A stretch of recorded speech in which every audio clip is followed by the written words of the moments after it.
Olá pessoal, tudo bem? Aqui é o Marcelo. No vídeo de hoje vamos abordar a instalação do Windows Server 2025.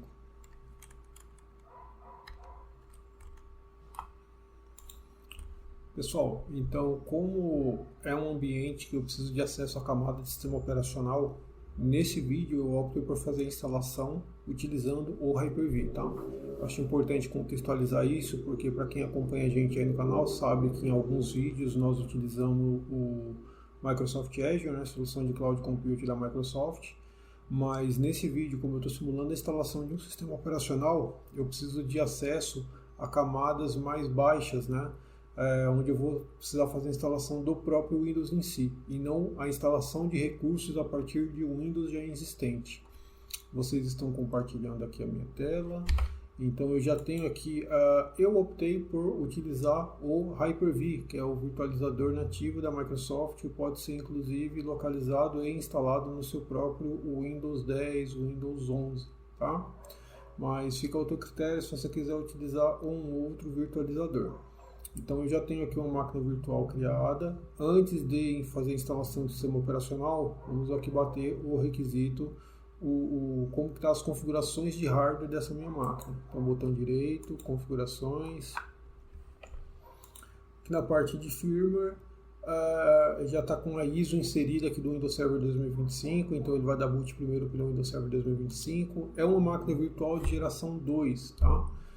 Por ser geração 2, ela me possibilita recursos de segurança, tá? Como, por exemplo, fazer uso do chip TPM. Chip TPM é um chip, um processador, mas que ele é focado na solução de criptografia. Por ser processador, não acha que você habilitar o TPM vai tornar a sua máquina mais performática. É um processador, mas com finalidade diferente. O foco aqui é criptografia a nível de hardware, ok? Então, é uma máquina somente geração 2 que possibilita você utilizar chip TPM. Máquina geração 1 não possibilita. Como a partir de agora nós vamos abordar recursos mais avançados, vamos partir para a geração 2 aí na criação da máquina virtual, tá? Memória RAM.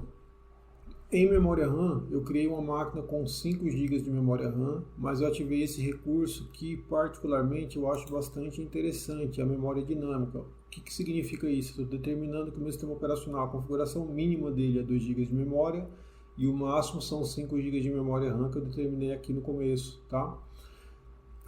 O que significa? Se você estiver demandando pouco uso do seu sistema operacional, ele não vai ficar chumbado que ele está consumindo 5 GB de memória RAM. Se você estiver fazendo pouco uso do seu sistema operacional, vamos chutar ali que está usando 2 GB, ele não vai ficar chumbado no 5, ele vai consumir 2 GB. Consequentemente, se você precisar subir mais máquinas virtuais, mais máquinas virtuais simultaneamente, se você quiser simular uma rede ali, um Active Directory Domain Service, ou a comunicação entre dois hosts distintos, esse recurso de memória dinâmica ele é bastante interessante, tá? Porque você não precisa ficar remanejando memória ali, eu preciso criar uma máquina nova, então deixa eu tirar um pouquinho de memória daquela máquina de 8 GB e a memória que vai sobrar eu vou alocar aqui nesse recurso. Façam uso da memória dinâmica. Então, falamos aqui de 5 GB de memória, mais ativado o recurso de memória dinâmica. Processador, pessoal, 2 V-Core, por enquanto já está de bom tamanho, vai ser somente instalação do sistema operacional. Se precisar instalar, subir, demandar mais poder de processamento, eu consigo subir aqui o número de V-Core da minha máquina virtual. A SCSI já tinha adicionado um disco, então aqui eu tenho um disco de sistema operacional, como vai ser o Windows por enquanto, criei um disco de 40, 50 GB, para não correr o risco de criar um disco de 30, o Windows instala e já fica sem espaço para conseguirmos fazer a instalação de algum outro recurso, tá? Então eu preferi criar um disco com um pouquinho mais de folga. Ainda em controlador SCSI, aqui já está a mídia do nosso Windows Server 2025 e o adaptador de rede. Nesse caso aqui eu já criei um com acesso à internet, tá? Para ter comunicação com a nossa rede física aqui. Em gerenciamento, o nome da minha VM ficou como Windows Server 2025 geração 2. Esse campo aqui é bastante interessante caso você queira documentar. Inclusive recomendo que faça uso, tá? Do campo. Por exemplo, eu vou criar uma máquina virtual, vou definir que o usuário que eu vou criar aqui no começo do Windows vai se chamar Marcelo e vai ter a senha VTGD65AOTY, que é a senha que nós utilizamos no nosso treinamento. Com o passar do tempo eu posso esquecer a senha. Onde que eu consulto ela? Nesse campo. Tá? Então é interessante você deixar documentado tudo que faz sentido na administração do teu dia a dia no campo de descrição, tá? Essas observações. Façam uso. Pode ser que depois você instala uma feature, então a tua VM com o snapshot, assim que aplica o snapshot, que a gente aborda em outro vídeo, ela já venha com o Net Framework instalado, com a DDS, com a DCS, RMS, então tudo que já for contemplado na tua máquina virtual, talvez faça sentido você deixar documentado aqui, ok? Sistemas de integração, ativei só aqui os serviços de convidado.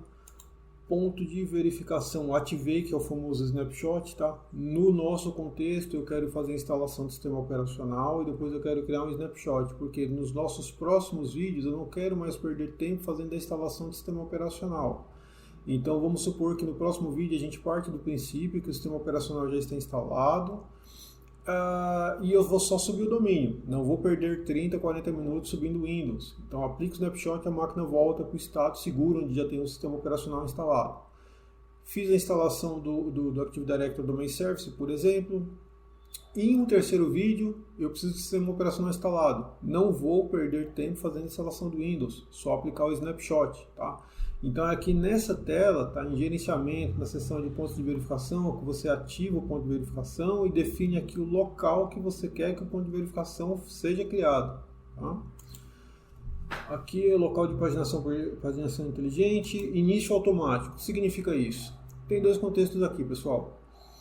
Assim que o meu computador físico, não a máquina virtual, que o meu computador físico for iniciado, o que ele vai fazer com a máquina, com a VM? Eu não quero que ela inicie, então eu vou desativar, porque senão, no nosso contexto aqui, já vai me consumir 2 GB de memória RAM, sendo da VM aqui, da memória dinâmica que a gente falou alguns minutos atrás. Então eu não quero que a minha máquina inicie. Mas tem um adendo, em ambiente corporativo é super interessante que a máquina ligue automaticamente assim que o seu servidor de virtualização estiver ligado. Afinal de contas, imagina que o teu servidor desliga, você liga o servidor e o serviço não é restartado, né? O serviço continua indisponível na rede, quando você foi ver é porque a VM, o Windows subiu e a VM não, tá? Então tem esses 2 pontos importantes a ponderar aí. É o teu host, é o teu computador, não precisa ficar consumindo memória. Deixa desativado. É ambiente empresarial, faz sentido utilizar aqui a parte de manter iniciado automaticamente assim que o host ligar. E aqui se acontecer uma queda um desligamento por rede elétrica aqui, o que vai acontecer? A minha VM ela vai desativar, ela vai salvar o estado. Então no meu caso aqui, que é um ambiente acadêmico, ele vai simplesmente desativar a máquina virtual. Vamos só fazer um adendo aqui na seção de pontos de verificação. Ponto de verificação, pessoal, é interessantíssimo para nós que vamos tratar de ambiente acadêmico. Nesse mesmo contexto, de volta em um clique, você tem uma máquina zeradinha ali com o sistema operacional recém-instalado. Mas cuidado para fazer uso disso aqui em ambiente corporativo. Em ambiente corporativo, Active Directory Domain Service, avalie se faz sentido você utilizar isso, principalmente para o ambiente que tem Active Directory Domain Service. Não é recomendado você ficar criando ponto de verificação em ambiente corporativo, tá? Visto que imagina que o teu servidor ele tem lá o usuário Zequinha criado e você prudentemente cria um ponto de verificação, dá algum crash e você volta o Zequinha. E você volta o ponto de verificação, digamos assim. Cadê o usuário Zequinha? Entendeu? Então, para ambiente acadêmico, ok, faça uso do ponto de verificação. Para ambiente corporativo, não é bem assim que funciona, tá? Que você vai resguardar o teu ambiente. É a partir de backup, que é a temática que a gente aborda aí em um outro vídeo de features. Então, uma vez que a gente contemplou aqui a configuração da nossa VM, clicar em OK, em cancelar porque eu não fiz nenhuma alteração, botão direito, iniciar, 2 cliques na VM. Vou apertar aqui qualquer tecla para ele iniciar a partir da ISO. Perfeito. Para ficar melhor aqui nosso vídeo, vou maximizar a tela. Ok. Windows Boot Manager. Vou apertar o Enter. Está carregando aqui os arquivos do boot de inicialização, tá? A partir do nosso Hyper-V. O Windows Server 2025 já está para ser lançado. É uma mídia minha aqui. Então, eu vou selecionar o idioma inglês. E o time, pessoal, aqui sim eu posso definir português, mas não de Angola, português de Brasil, tá? Teclado, vou colocar aqui que eu quero a ABNT2, Associação Brasileira de Normas Técnicas, é o teclado mais recente, que tem os caracteres de acentuação. Avança. Essa tela aqui é interessante. O que significa isso? É uma instalação nova do Windows, então você seleciona instalar o meu PC. Instalar o Windows Server, aliás. Caso o teu Windows Server não esteja apresentando um comportamento adequado, ou não esteja necessariamente inicializando, você precisa voltar um backup mais agressivo ali, um backup bare metal, ou tentar voltar ele a partir de um backup mesmo, tá? Então aí você seleciona a opção reparar o meu PC. No caso aqui, pessoal, em um outro vídeo a gente aborda o backup, tá? Vou fazer a instalação do Windows Server, vou marcar aqui que eu concordo com que tudo será apagado, né? No meu disco zerado. Consequentemente, no canto inferior direito, o botão Next ficou disponível. Vou avançar. O nosso ambiente acadêmico, tá?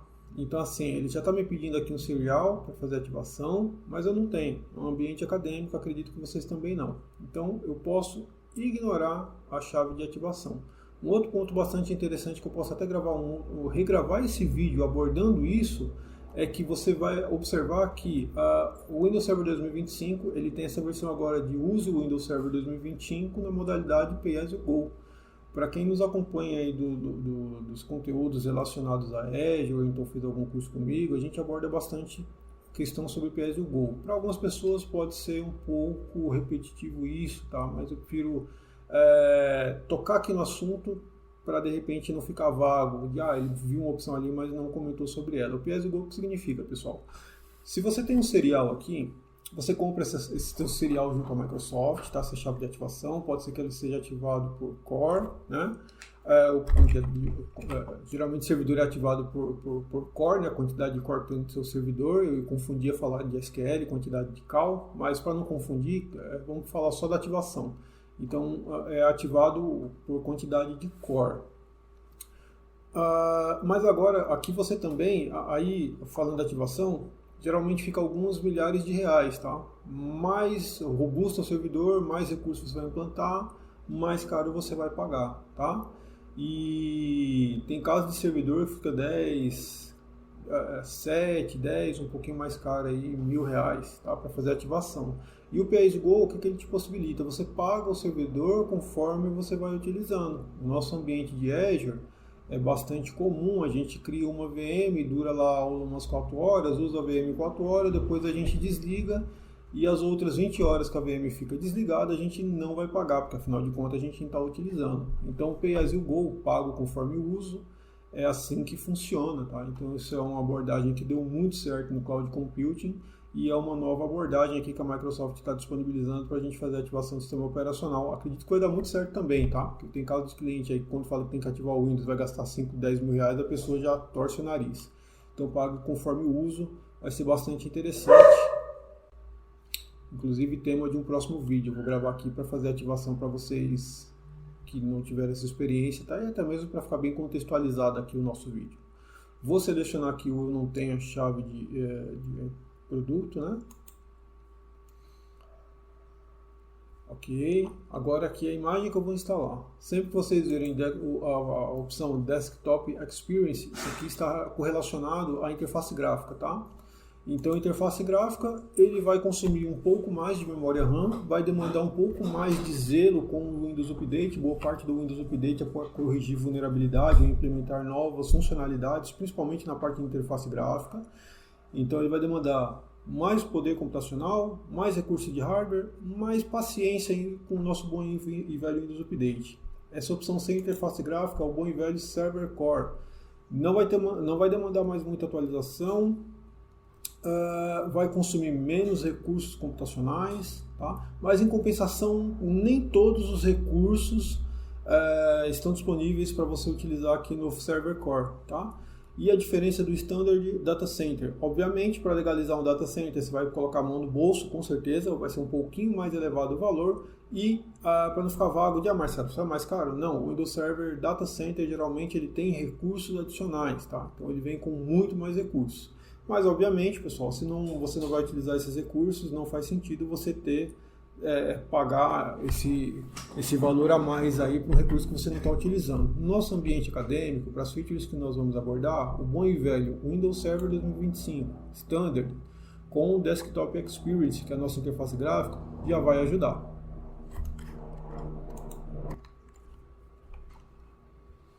Então selecionei o Windows Server 2025, Desktop Experience, canto inferior direito, vou clicar em Next. Muito importante, você ler todo o contrato. E vou clicar em aceitar. Aqui ele está fazendo o scanner nos discos. Caso você tenha um servidor físico, pode ser que, dependendo do servidor, os drivers não sejam carregados, tá? Então essa tela aqui pode ser que ele não te mostre nada se você fizer a instalação no servidor físico. Geralmente servidor que tem um hardware mais robusto, com suporte a RAID, RAID 5, RAID 10, RAID 0, que é o RAID da justa causa que a gente fala. Caso não carregue nada de discos aqui nessa tela, duas coisas: ou seu disco deu problema, ou você está com um disco, né, um servidor mesmo, que precisa que você faça o upload, a instalação do driver instalação do driver da controladora. Tá? Então você pesquisa lá, vamos supor, é um servidor Dell T110, você pesquisa lá, driver Dell T110 RAID. Você pega o arquivo, coloca no pendrive e aqui você tem a opção de carregar driver. Aí quando você carrega o driver certo, os discos ficam disponíveis aqui para você, tá? No caso, como é um ambiente acadêmico, é uma VMzinha, o driver já veio zeradinho aqui pra gente, tá? Já localizou o disco com várias partições, mas no mundo real, caso você vá fazer a instalação do Windows Server em um servidor físico e não localizar os discos, é assim que você deve proceder. Carrega os drivers no pendrive e usa o botão Load Drive. No nosso caso aqui, ambiente acadêmico, pessoal, vou deletar. É importante vocês observarem que tem 5 partições, mas é tudo no disco 0, tá? Então é disco 0, partição 1, disco 0, partição 2, disco 0, 3, disco 0, partição 4. Então é só um único disco que eu tenho aqui, tá? Apesar dessa separação lógica. Vou deletar tudo aqui as partições.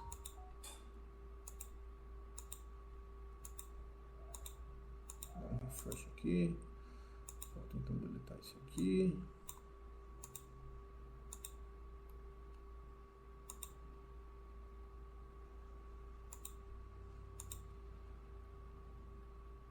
Beleza, então tem um único disco de 30 GB. Selecionei o meu disquinho de 30 GB. Posso particionar manual, tá, pessoal? Então vamos supor que eu tenho um disco de 1 TB aqui. Vou criar aqui 100 GB para o sistema operacional e vou deixar 100 GB aqui que eu tinha mencionado. Então vou criar um disco de 30 para o sistema operacional e 70 para arquivos. É uma abordagem um pouco antiga, tá? Mas caso faça sentido para você, você pode criar aqui o sistema de partição. No caso, eu vou deixar a instalação padrão. Mas no caso você queira um disco maior, particionar em blocos menores, tá? Fica ao teu critério. É importante deixar claro, só um adendo aqui, que partição não é backup, tá?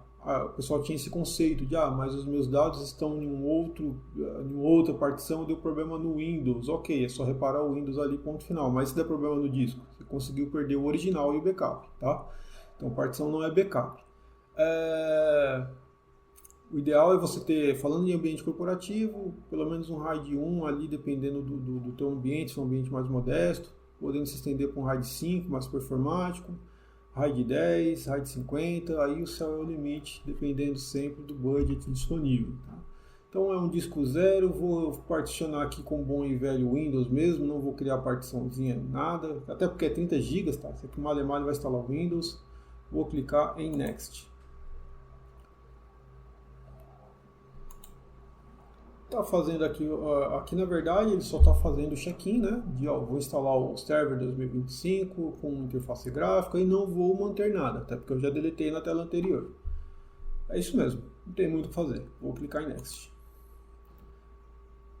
Tá carregando aqui, tá fazendo a instalação do nosso Windows Server 2025. Pessoal, para o vídeo não ficar muito curto, não ficar muito longo, aliás, desculpa, vou pausar assim que finalizar. eu volto aqui para a gente dar uma olhada na interface do Windows Server 2025. Volto com vocês em breve.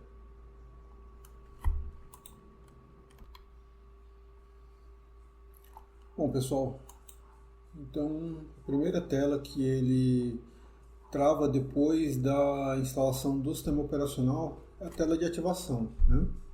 Mas, conforme a gente falou, como é um ambiente acadêmico, canto inferior esquerdo tem aqui a opção de fazer isso depois, tá? Eu vou clicar aqui em Do This Next. Aqui a senha. Esse password, vou colocar aqui abc@123, abc@123 de teste, usuário administrator, clico em Finish. Vamos aguardar.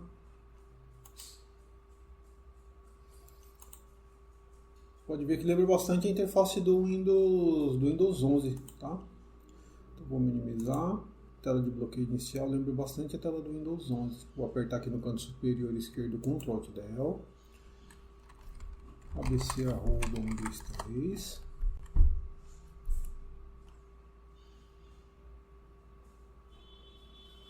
Só para dar contexto, canto superior esquerdo, arquivo, configurações, logo abaixo de gerenciamento, clico em nome e aqui eu coloco, só para dar contexto naquilo que a gente tinha falado do campo de observações. O usuário se chama administrator e a senha é abc@123. User pass. Aplicar. Ok. Ó, é parecidinho com o Windows 11 mesmo, tá? Aqui as opções de incluir opcionais. Aqui não. Maximizar. Bem parecido com o Windows 11, talvez porque compartilhem o mesmo kernel, tá? Mas bem, lembra bastante o Windows 11, com diferença aqui do Server Manager, tá aqui consultando. Aqui ele já sugere utilizar o Windows Admin Center e o Azure Arc, que nós vamos abordar em vídeos futuros. Vou clicar em não. No canto superior direito, em Manager, é aqui que você faz o que? A instalação das roles, a switch, o status adiciona servidor. E aqui é a parte das tools. Quando você adiciona o Active Directory Domain Service, que é o tema do nosso próximo vídeo, ele fica disponível aqui para você clicar e ter acesso ao console, tá, do Active Directory Using Computers, quando você cria o usuário, reseta a senha e tal. Registro. E aqui é o view do servidor, tá? Visualização do Server Manager. Vou minimizar. Bastante interessante, né? Só para dar contexto e a gente concluir o vídeo, minimizei aqui a nossa VM. Olha que legal o memória dinâmica que eu havia comentado com vocês. Eu determinei que era 5 GB de memória RAM, tá? Mas como eu ativei a memória dinâmica, olha quanto que ele está utilizando. Está utilizando 2.1. 2.1 de 5. Com isso eu tenho um melhor gerenciamento da memória do meu sistema operacional. Essa memória que vai sobrar, esses 3 GB, de repente é a memória que me possibilita criar uma nova máquina virtual, entendeu? Um Windows 11 para fazer comunicação aqui, para fazer uma redezinha pequena, tá? Então memória dinâmica é um recurso bastante interessante para vocês fazerem uso aí no ambiente de vocês. E aqui, pessoal, lá embaixo, memória, rede, resumo. Aqui. Lá embaixo, tá? Aqui eu estou no Hyper-V, na minha máquina física. Lá embaixo, onde mostra o Windows Server 2025, que é a minha VM, a data de criação, a geração, TPM, vai utilizar TPM, tem que ser a geração 2, lembra disso? E olha as observações, ó. Aqui eu já sei qual é o usuário e senha. Conforme você instalar uma máquina virtual, adicionar, na verdade, algum recurso, alguma configuração de rede, vamos supor que a sua VM vai ter sempre IP 192.168.10.10. Nada te impede de deixar configurado aqui. Pode parecer besteira, mas é um tempo que você não tem que consultar uma documentação para ver, acessar uma máquina, ver uma interface, qual IP que está, que às vezes acaba sendo proveitoso, tá? Com isso aqui a gente consegue então seguir para a conclusão do vídeo. Beleza, pessoal, então nesse primeiro vídeo nós abordamos então a instalação do Windows Server 2025 Standard com interface gráfica, que é o Desktop Experience. Os próximos vídeos nós vamos então partir a partir disso aqui, tá, com o Windows Server 2025 já instalado. Vamos criar aí a parte do Active Directory Domain Service, depois a gente entra com o Entry Connect, e aí o céu é o limite. Bom, o conteúdo é simples, mas eu espero que o vídeo de algum modo tenha te agregado. Na medida do possível, a gente faz o vídeo aqui sempre com o maior carinho, com os recursos que a gente tem aqui, tá? Então, se o vídeo te agregou de alguma coisa, eu peço para que você curta, compartilhe, se inscreva aí no canal, ative os sininhos da notificação, tá? E é isso, galera. Vou ficando por aqui. Forte abraço, até a próxima. Até mais.